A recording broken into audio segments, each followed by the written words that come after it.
నియోజకవర్గంలో జరిగిన అభివృద్ధి ఖచ్చితంగా మళ్లీ గెలిపిస్తుందని తాజా మాజీ ఎమ్మెల్యే షకీల్ విశ్వాసం వ్యక్తం చేశారు. మాజీ మంత్రి సుదర్శన్ రెడ్డి హయాంలో జరగని అభివృద్ధి కేవలం 4.5 ఏళ్లలో చేసి చూపించామని పేర్కొన్నారు.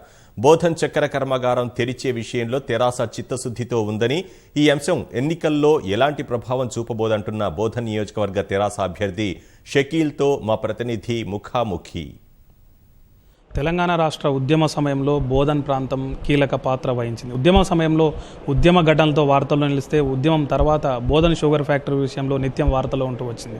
ఈ నేపథ్యంలో ఈ ఏడాది జరగనున్న ఎన్నికల్లో బోధన్ షుగర్ ఫ్యాక్టరీ అంశం తెరాస పార్టీ మీద ప్రభావం చూపిస్తుందా? సుదర్శన్ రెడ్డి కాంగ్రెస్ నుంచి ప్రాతినిధ్యం వహిస్తున్నటువంటి ఈ నియోజకవర్గంలో ప్రస్తుతం తాజా మాజీ ఎమ్మెల్యేగా ఉన్నటువంటి షకీల్కు ఎట్లాంటి పోటీ ఉంటుంది?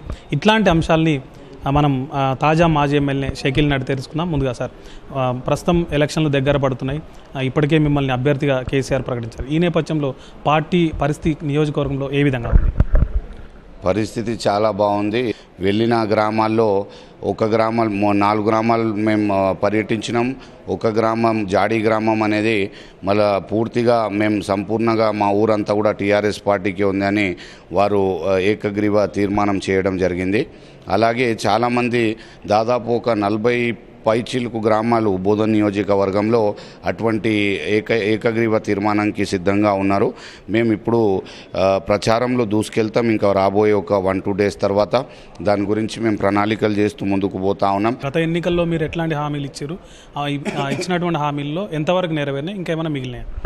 గత ఎన్నికల్లో ఇచ్చిన హామీలు అన్నీ కూడా మేము చేసినాం. దాదాపు ఒక డబుల్ బెడ్రూమ్ ఇండ్లు గురించి దాంట్లో ఒక టెక్నికల్ ఇష్యూస్ ఉండి శాంక్షన్స్ వచ్చినాయి. దాదాపు బోధన్ నియోజకవర్గానికి 2500 ఇల్లు వచ్చినాయి.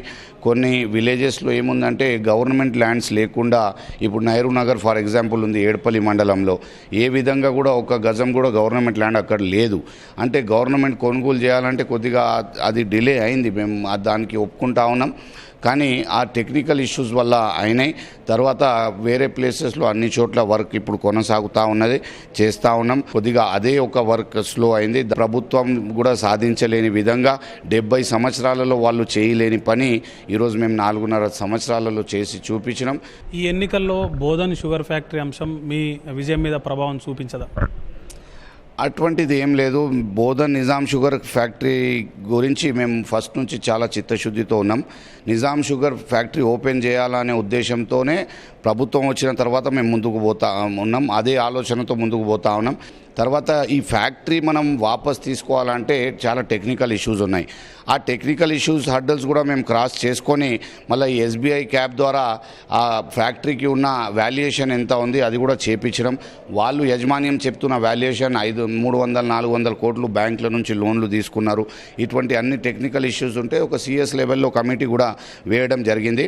ప్రభుత్వం చాలా క్లారిటీతోని గౌరవ ముఖ్యమంత్రి గారు చెప్పిండ్రు. అంటే రైతులు ఓకే ఉంటే అన్ని విధాలుగా వాళ్ళకు సపోర్ట్ ఇస్తాం. అదనపు ఒక 50-100 కోట్లు ఫ్యాక్టరీ కోసం పెట్టి ఇంకా ఏమైనా రిపేర్స్ ఉన్నా, కొత్త మిషనరీస్ ఉన్నా అన్నీ తయారు చేసి మీకు హ్యాండ్ ఓవర్ చేస్తాం. రైతులందరూ ముందుకు రండి అని పదే చెప్పడం జరిగింది. ఇక్కడున్న రైతులతో నేను మాట్లాడితే వాళ్ళు సార్ మాతోనే మాకు అయితలేదు, సార్ మాతోనే మాకు కష్టం అవుతుందని చెప్పడం జరిగింది. ఫ్యాక్టరీ స్టార్ట్ చేయాలని ఇప్పుడు కూడా మేము చాలా క్లారిటీతోనే ఉన్నాం. తప్పకుండా ఫ్యాక్టరీ స్టార్ట్ చేస్తాం. గత ఎన్నికల్లో తెలంగాణ ఉద్యమం ఊపు ఉంది కాబట్టి బోధన్లో షకీల్ గెలిచారు. ఈసారి మాత్రం కాంగ్రెస్ తరఫున నేను గెలుస్తానని సుదర్శన్ రెడ్డి అంటున్నారు. దీని మీద మీరే? ఇప్పుడు 2009లో అయితే టీఆర్ఎస్ పార్టీ ఊపు లేకుండే. 2009లో కూడా వారితో నేను పోటీ చేశాను. వారు 10 ఇయర్స్గా ఎమ్మెల్యే ఉన్నారు. అప్పుడు టీఆర్ఎస్ పార్టీ అనేది అట్ట గట్టి తెలంగాణ వాదన కూడా మా ఏరియాలో లేకుండే. 2009లో కూడా మహాకూటమి టీఆర్ఎస్ క్యాండిడేట్గా పోటీ చేసి ఖాళీ ఒక 1180 ఓట్లతో నేను ఓడిపోయినా. ఇప్పుడైతే తెలంగాణ వాదం లేకుండే కదా. ఇప్పుడు ఆయన అంటున్నాడు మాకు ఒక అవకాశం ఇవ్వండి. 18 సంవత్సరాలలో ప్రజలకు మొత్తం బోధన్ నియోజకవర్గానికి బొందబెట్టిండు. ఇంకొక అవకాశం ఇస్తే ఉన్న కాస్త మీరు ఏదైతే బచాయించుకున్నారో అది కూడా బొందబెడతా అనే ఉద్దేశంతో ఆయన మాట్లాడుతూ ఉన్నారు. నేను 18 సంవత్సరాలలో ఆయన చేయలేని అభివృద్ధి నేను 4.5 సంవత్సరాలలో చేసిన. దానికన్నా ఒక్క రూపాయి నేను తక్కువ చేస్తే నేను రాజకీయాల నుంచి తప్పించుకుంటా. మీ ఈటీవీలో మీ స్టూడియోలో వచ్చి మాట్లాడడానికి సిద్ధంగా ఉన్నా. ఆయనకు ఛాలెంజ్ చేస్తా ఉన్నా. అహంకారం, ఎంత అహంకారం అంటే ఈరోజు ప్రజలకు బాగా తెలుసు. అంత అహంకారంలో 18 సంవత్సరాలలో ఆయనకు ప్రజలు గెలిపించడం అంటే అదే చాలా గొప్పతనం. ఈ బోధనలో ఈ ఎన్నికల్లో షకీల్ గారికి కలిసి వచ్చే అంశాలేంటి? మన ప్రభుత్వ పథకాలు ఏదైతే ఉన్నాయో ప్రజల గుండెల్లో వెళ్ళిపోయినాయి. ఊర్లో 100 గ్రామాలు ఉంటే 100 ఇండ్లు ఉంటే 95 ఇండ్లకు డైరెక్ట్ సంక్షేమ పథకాలు ప్రభుత్వం నుంచి చేరినాయి. డైరెక్ట్ లబ్ధి ప్రభుత్వం నుంచి పొందిన ఇండ్లు ఉన్నాయి. మళ్ళీ వాళ్ళకు సంతోషంగా లేదా మనం ఎట్లా అభివృద్ధి పదంలో పోవాలనేది మాకు క్లియర్గా వచ్చింది. కాబట్టి తప్పకుండా తెలంగాణ రాష్ట్రంలో బోధన్ నియోజకవర్గంలో కోన కూడా మిగిలిన అభివృద్ధి కూడా తప్పకుండా చేసి చూపెడతామని తెలియజేస్తున్నాం. రైట్. ఇది మొత్తంగా గత దశాబ్దాలుగా జరిగిన అభివృద్ధి ఇప్పుడు గత 4.5 సంవత్సరాల్లో జరిగిందని, ఈ ఎన్నికల్లో కూడా ప్రభుత్వం చేసినటువంటి సంక్షేమ అభివృద్ధి కార్యక్రమాలు తనని గెలిపిస్తాయని తాజా మాజీ ఎమ్మెల్యే షకీల్ చెబుతున్నారు. కెమెరామెన్ మనోజ్తో శ్రీశైలం, ఈటీవీ న్యూస్, నిజామాబాద్.